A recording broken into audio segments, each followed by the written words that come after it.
Salam alaikum, bismillah ar-Rahman ar-Rahim. Donc on a commencé les exercices de la leçon numéro 2, suivi temporel de l'évolution d'une transformation chimique. Donc on a déjà fait 2 exercices et on commence l'exercice numéro 3. Donc un système chimique est constitué à un instant initial d'une solution de peroxydisulfate de sodium, de Na plus AQ plus S2O8 de moins AQ de volume V1 égale à 30 ml, une solution d'iodure de potassium K plus I moins AQ de volume V2 égale à 40 ml. Les deux solutions ont la même concentration molaire, C égale 0,2 mol par litre. Donc les deux couples redox intervenant dans la réaction sont I2AQ I moins AQ, S2O8 de moins AQ, SO4 de moins AQ.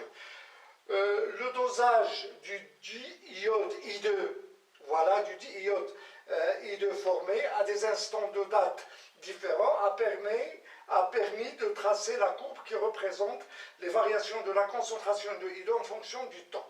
Donc c'est un suivi temporel de l'évolution de la transformation chimique par dosage. Voilà, première question. Donc la courbe c'est ça. Donc qui donne la concentration de I2 en millimoles en fonction du temps. La courbe, voilà la courbe. Voilà. Première question, dressez le tableau d'avancement de la réaction et trouver X max, en déduire la concentration finale de I2. Deuxième question, donnez l'expression de la vitesse volumique en fonction de la concentration de I2. Déterminer la valeur de la vitesse volumique de la réaction à l'instant t est égal à 50 secondes. Quatrième question, déterminer le temps de demi-réaction. Cinquième question, montrer comment les facteurs cinétiques influencent-ils le temps de demi-réaction. Donc on commence tout de suite la solution. Pour vous, faites pause, voilà, cherchez la solution, puis après revoir la vidéo pour consulter la solution. Donc, tout d'abord, on vous demande de dresser le tableau d'avancement. Donc, voilà l'équation de la réaction. On a les deux couples redox S2O8 de moins AQ, SO4 de moins AQ, et I2 AQ, I moins AQ. La réaction se fait entre l'oxydant de ce couple et le réducteur de ce couple. Pour écrire la demi-équation, donc on commence par l'oxydant S2O8 de moins qui nous donne SO4 de moins. Donc là on a 2 atomes de soufre, 4 atomes d'oxygène, donc on multiplie par 2. Ça c'est un oxydant, il capte des électrons. Donc on a là 2 charges négatives et là 4 charges négatives, donc on doit ajouter 2 électrons. Chaque électron apporte une charge négative. Pour ce couple, on commence par I-AQ, qui nous donne I2. Donc on va équilibrer du point de vue atomique de I-AQ, donc dans I2. Donc ça c'est un réducteur, il perd des électrons, donc 2 électrons. Puis on ajoute les 2 termes des 2 demi-équations, on obtient cette équation. Voilà.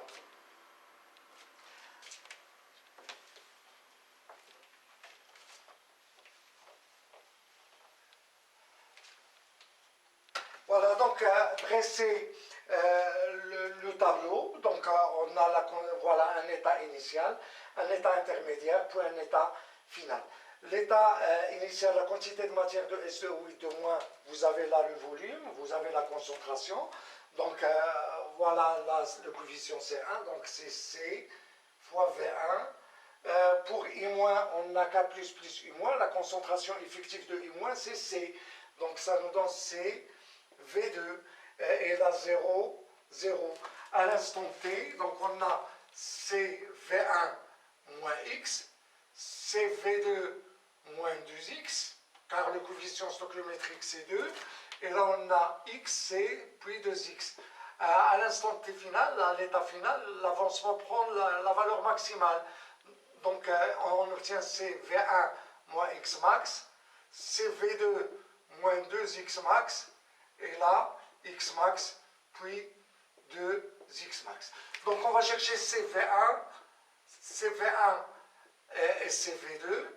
donc les quantités de matière initiale de SO8 et de I- est égale C c'est 0,2, V1 c'est 30 millilitres, 30 10 puissance moins 3, donc ça donne 6 10 puissance moins 3 mol.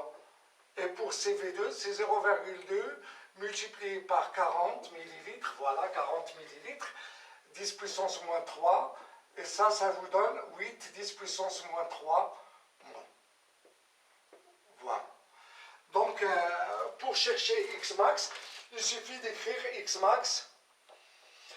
Voilà, soit on écrit CV1 moins Xmax est égal à 0, donc on va trouver Xmax 1.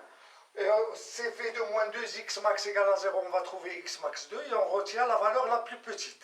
Ou bien on écrit Xmax est égal à la valeur inférieure de la quantité de matière initiale de SO8 sur 1, donc c'est-à-dire CV1 sur 1, et la quantité de matière initiale de I- sur 2, CV2 sur 2, donc c'est-à-dire que Xmax est égal à la valeur inférieure de 6 10 puissance moins 3 sur 1 et 8 10 puissance moins 3 sur 2, voilà, là ça nous donne 6 10 puissance moins 3 et la 4 10 puissance moins 3, donc la valeur inférieure c'est 4 10 puissance moins 3.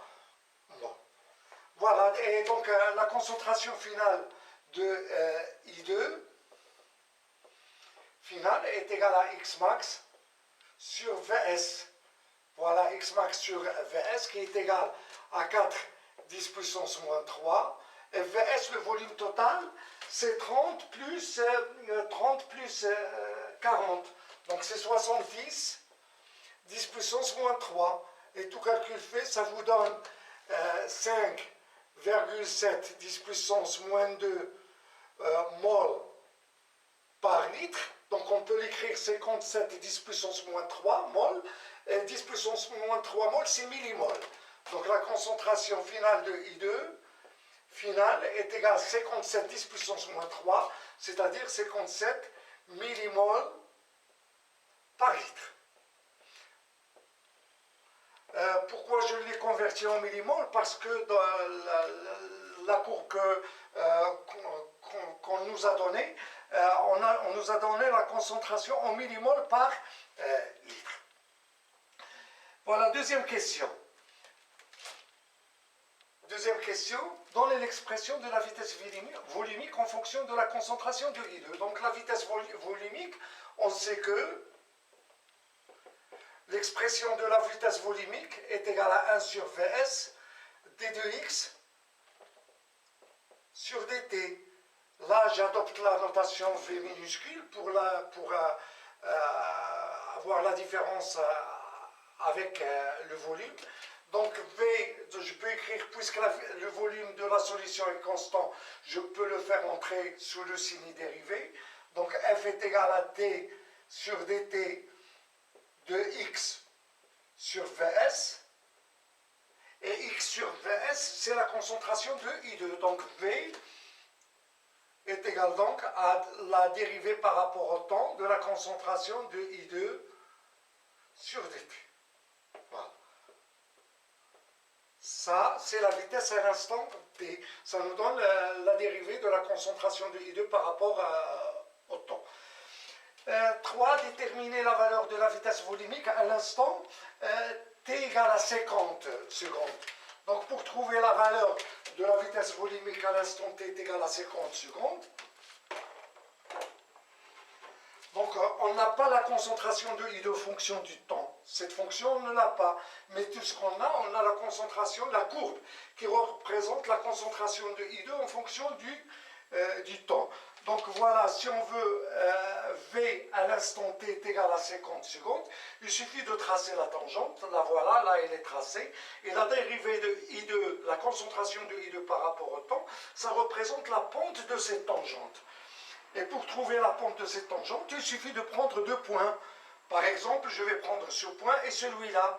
Et la dérivée par rapport au temps de la concentration de I2, ça représente la pente de cette droite. Donc,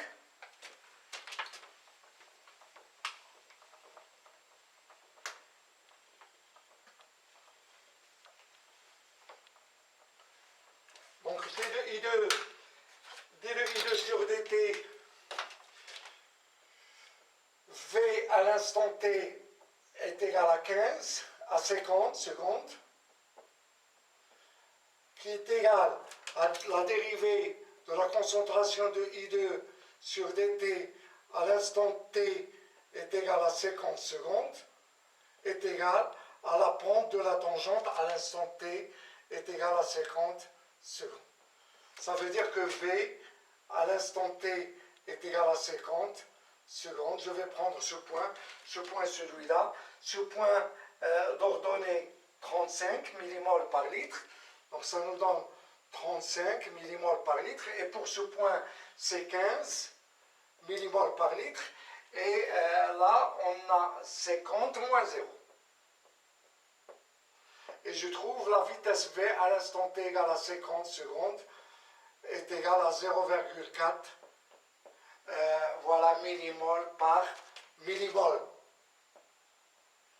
litre par seconde. Voilà.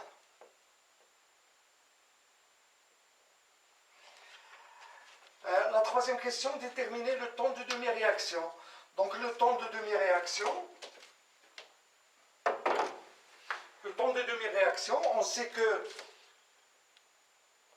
comment on détermine le temps de demi-réaction? On a x à l'instant t 1,5 est égal à x max sur 2. Donc si on divise par Vs, donc on a x à l'instant t 1,5. Pourquoi on divise par Vs? Pour avoir la concentration. Car la courbe nous donne les variations de la concentration en fonction du temps. Est égal à 1,5 x max sur Vs. Donc xt 1,5. Voilà, ça c'est la concentration du I2 à l'instant t 1,5 est égal à 1,5 la concentration finale de I2 voilà, à la concentration finale.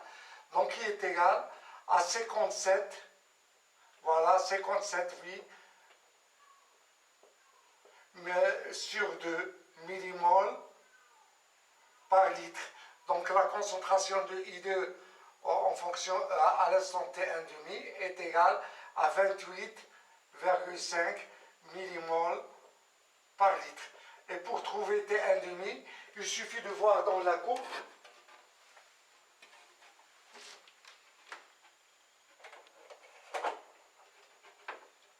voilà la courbe, là on a 10, 20, 30, donc 28,5 se trouve là.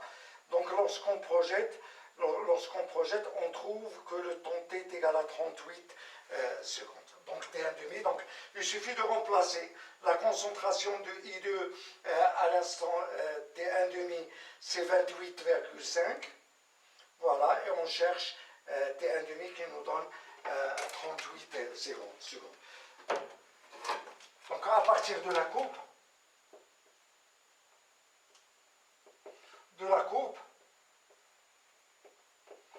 on a t 1,5 est égal à 38 secondes.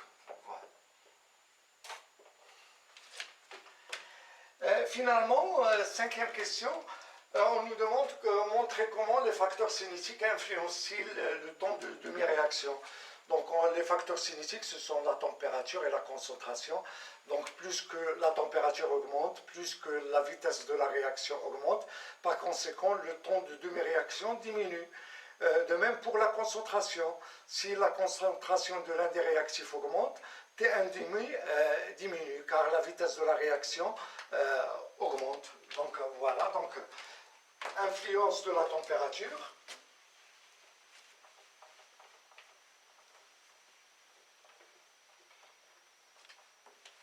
Donc influence de la température.